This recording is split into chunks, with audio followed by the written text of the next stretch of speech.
Day before the 74th Independence Day, a security alert has sounded in Jammu and Kashmir following the inputs of possible vehicle-borne attacks to disrupt the celebrations on August 15.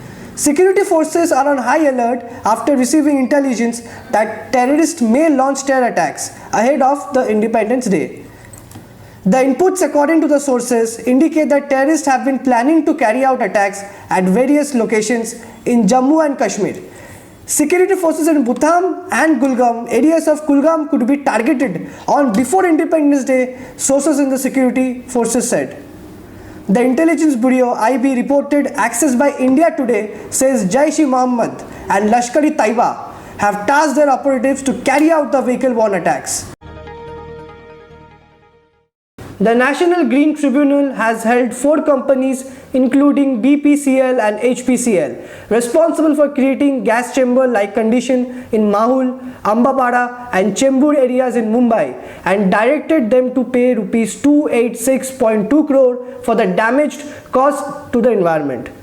The NGT said through there may be many reasons for presence of volatile organic compound VOCs in the atmosphere like vehicular emissions. It cannot be denied that the sea lot containers SLCL, Aegis Logistics Limited and Bharat Petroleum Corporation BPCL and Hindustan Petrol Commission Corporation Limited HPCL contribute substantial and predominantly to the VOCs in Mahul and Ambapada villages.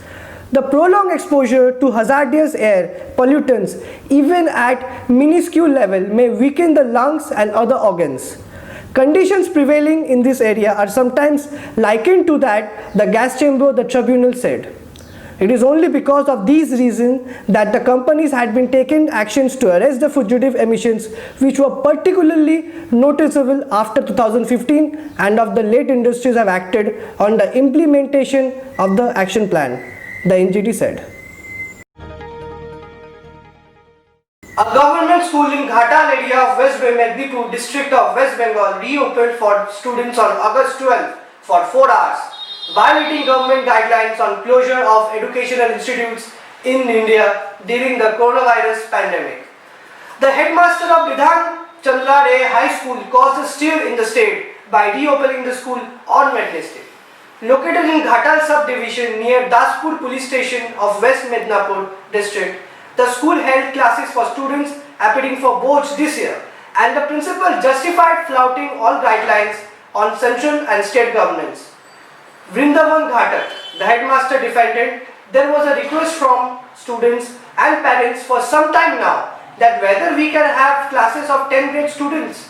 So we experimented with this social distancing, took all kinds of precautions and held the classes for 4 hours. However, as soon as the matter was highlighted, I was stopped on the instruction of the education department. I started school without the permission of the education department on the advice of the parents. Hence, I will accept whatever punishment the education department gives, said the headmaster. So friends, that is all for today's evening. We'll be back again tomorrow with some other refreshing news. Until then, stay safe, be safe. Please wear a mask while you go outside.